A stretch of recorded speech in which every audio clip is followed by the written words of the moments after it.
Ghanaian authorities have officially confirmed 2 cases of the Marburg virus, a highly infectious disease similar to Ebola. This confirmation, which was made by its health service on Monday after 2 unrelated patients from the southern Ashanti region of Ghana, both of whom later died, tested positive for the virus. The Marburg virus presents itself as a highly infectious viral hemorrhagic fever in the same family as a better-known Ebola virus disease and has a fatality ratio of up to 88%, according to the World Health Organization.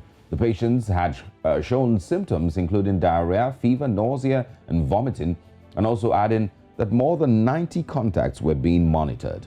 The Ghana outbreak is only the second in West Africa after Guinea detected the virus last year.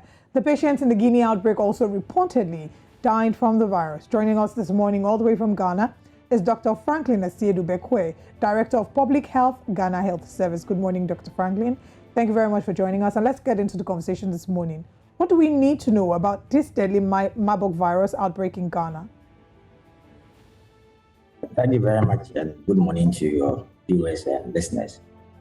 As you rightly said, 2 patients reported to the hospital in the Ashanti region of Ghana, and they actually presented with fever, general bodily pains, and in a matter of a few hours, started bleeding. So the clinicians had the initial diagnosis of multiple surgical condition, where saying upper GI bleeding. But then within a matter of a few hours, that patient died. Then the next day, they had another patient presenting similarly. So they clicked on the clinicians that no, this could be a hemorrhagic condition.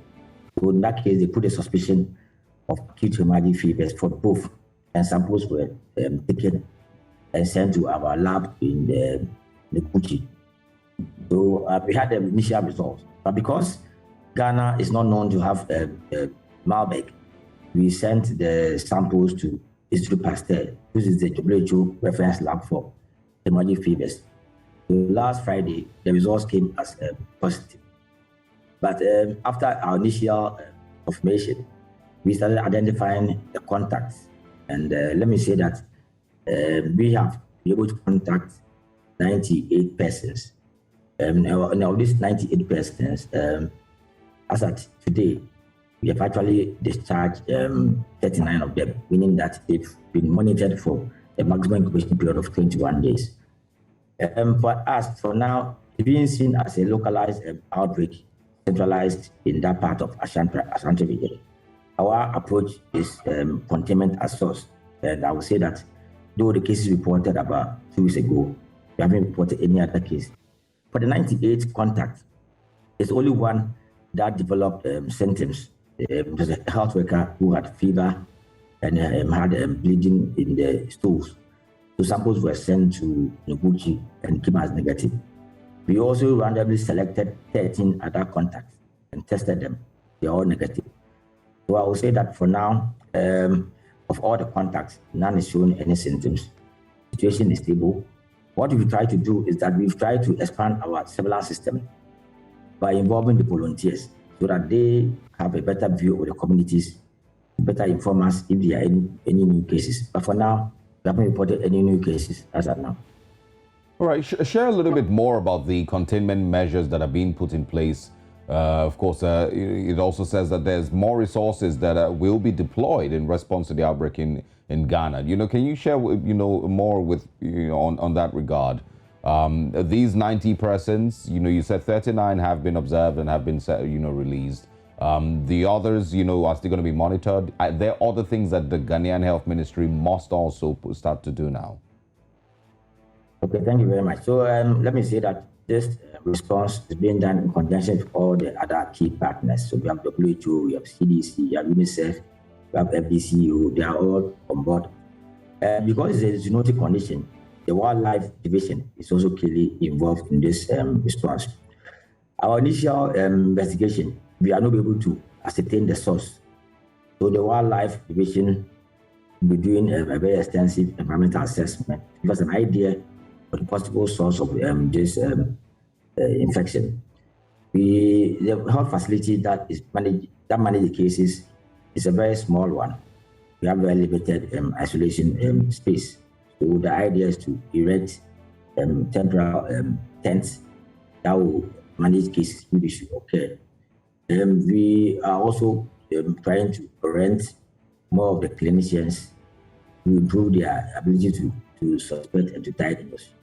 And as I said, we are also involving more of the volunteers because we think that one gives a more leverage in the ability to detect cases and respond.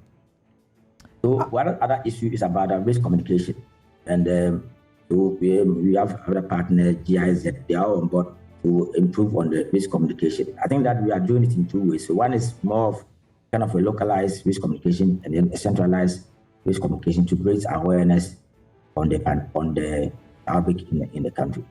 And I think it's great news that you are definitely carrying out awareness to let people understand how much risk the Marburg virus poses. Now let's talk about how the public can keep safe from this virus.